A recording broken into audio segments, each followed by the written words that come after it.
मंडी बहाउद्दीन से खबर शामिल करते हैं। स्टाफ रिपोर्टर नदीम इकबाल की रिपोर्ट के मुताबिक deputy commissioner Shahid Imran math और डिस्ट्रिक्ट पुलिस ऑफिसर रजा सफदर कासमी की जेर सदारत इंतजामी अफसरान का इजलास मुनक्किद हुआ।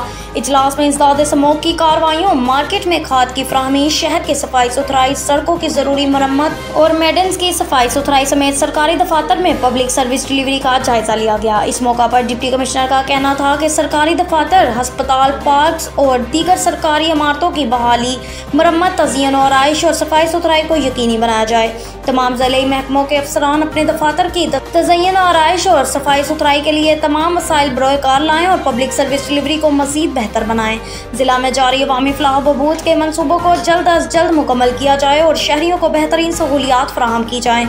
उन्होंने एक्सचेंज हाईवेज को जिला भर की सड़कों के पेच वर्क को जल्द अज जल्द मुकम्मल करने की हिदायत की। अफसरान को हिदायत की कि इंसदाद समूह की कार्रवाइयों को मज़ीद तेज़ किया जाए।